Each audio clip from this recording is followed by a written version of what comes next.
Hi YouTube, I'm finally back with another review, and this time we have a very, very interesting mouse.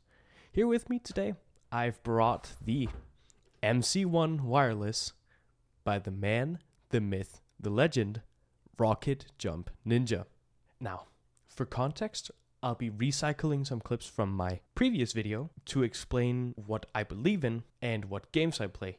This matters a ton in a mouse review because shape is king, and the games you play heavily dictate what style of mouse you can flexibly use within the confines of that or those games. First of all, my hands are 19 by 10, and I use an aggressive carpal stabilized claw grip. What that means is that the back of the mouse sits snugly in the bottom of part of my palm with no contact of the knuckles on my pointing and middle finger, as well as the aggressive part of the claw grip, referring to the fact that my fingers sit anywhere between middle to all the way back on the mouse, on the left and right triggers. The other part is, it is my belief that shape is king because at this point, if you buy a mouse from a reputable mouse vendor, you really, really need a robot to tell the difference between the performance of the sensor in this mouse to the performance of the sensor of the Viper V3. We have basically conquered performance to what is perceivable to a human, and you truly do need a robot to tell the difference at this point. Therefore, things like coding, weight, and shape is king. I particularly focus on shape because I believe that's the largest factor. Then afterwards comes weight, and then comes coding. Now, with that being said, I'd also like to point out that I primarily play arena shooters, such as Overwatch, Apex, and occasionally I like to dabble in Rainbow Six.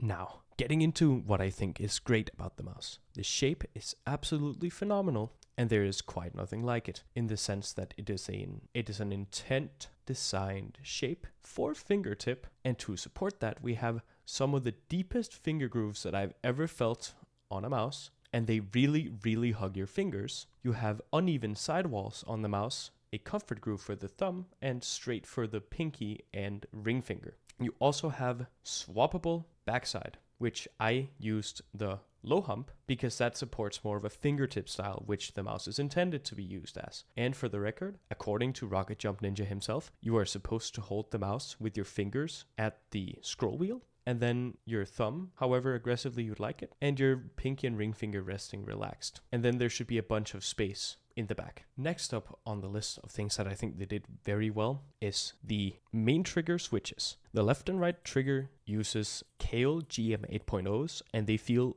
ridiculously tactile, snappy, quick rebounding, responsive, and good. This is what I like to see. Every mouse manufacturer should strive for this. This is genuinely probably some of the best left and right triggers to ever exist. Bar none. Even if you don't like the shape, the feeling of these, absolute god tier. Another thing that's worth mentioning is that everything on this mouse is configured on the mouse. There is no options for drivers. It is all on the mouse itself. On the bottom, you have a little switch that can toggle for options, off, CPI, RGB, or page down. Then you also have a polling rate selector on the bottom as well. Now, for this purpose of the mouse, I've left mine at 1600 DPI, and I have adjusted the bounce timer to be 2 seconds. Those have proven to have the best results for my case. Yours may obviously vary, but those are the settings that I'd recommend, especially 1600 DPI, as far as we're aware, 1600 or 3200 DPI have the lowest input latency on the sensor itself. It's also worth mentioning that the mouse is 61 grams or 60, depending on how much grip tape and whatnot you put on and what skate you're using. And then last but not least, the battery life is completely fine at a rated 75 hours per charge. And I've had experience with the RGB set to this rainbow puke color, and I've had it at the lowest brightness setting, and I've gotten about 60 hours per charge out of it. So I think the 75 hours rating is fine, though they don't explicitly on the website or retailers ever tell you what this polling rate is measured at. Therefore, take it with a grain of salt, and worst case, disable the RGB. And now to the part of the review that I don't really like, the part where I have to be negative and talk about the things that weren't as good. First of all, The coating is completely fine, but not confidence inspiring. In fact, for me and my dry hands, it's very needed that I bought grip tape. And well, credit where credit is due, Pulsar's super grips are fantastic and I can highly recommend them for anyone with dry hands like me. Next up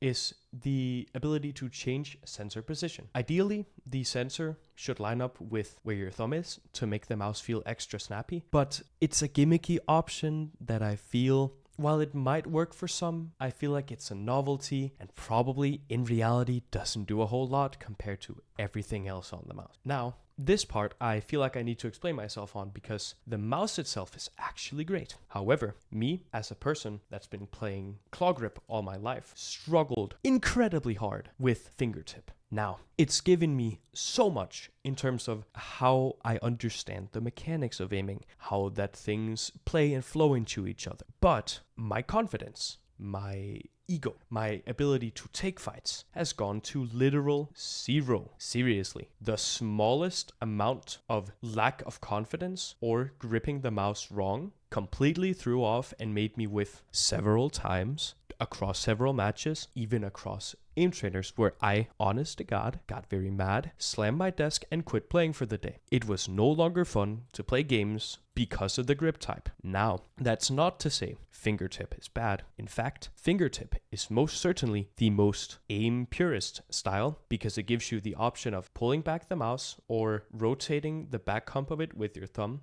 and your fingertips to control recoil. Then it makes your wrist able to quick flick to small distances to targets. And then you have your forearm for quick flicks. But I'm not gonna lie to you, that mechanic, even through 4 weeks of training, could never get that to work. I always wanted to default to forearm or to wrist movement, and having the time to just slightly adjust the mouse with, at least with my thumb and my ring and pinky, never crossed my mind. I never had the mental capacity for it. And by the time that I had realized that I should have done that, I was tilted out of my mind because I had lost a fight that I normally would have always won. Compounding that fact is that I can no longer use side buttons that I always use for melee and for grenades or heals. This then meant I need to reconfigure my entire keyboard and my keyboard hand and needed to relearn how to use my keyboard, which is problematic because now I simply need to do multiple things at once and I spend significantly more time concentrating on what I'm doing rather than how I can do things to win the game. I was concentrating on where my fingers were on the mouse.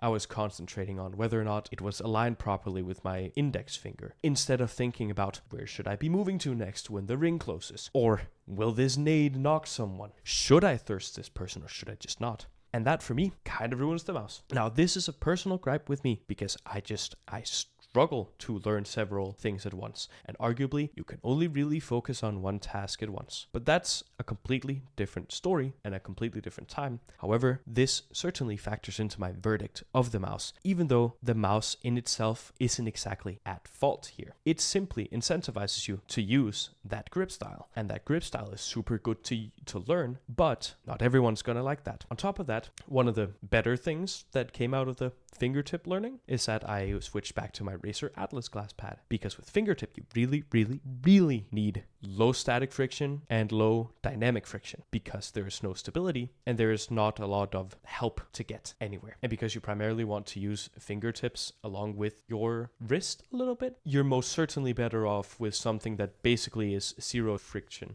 And now for the verdict. This should come as absolutely no surprise to literally anyone watching this video, because it forces me to learn fingertip and it forces me to use fingertip or a non-back hump supported claw grip style. I feel very out of my depth and I would need to pour several months of just training into it. And while I don't mind training for something, I simply spend my time being tilted rather than actually enjoying what I am doing. Therefore, it's a hard pass for me. But here's the caveat. If you're not scared away by learning one of the most difficult but also flexible aiming styles, and you don't have dry hands, or you really like Rocket Jump Ninja, I think this mouse, probably with a weight mod, or maybe not, depending on what you're into, this is most certainly an end game for enthusiasts.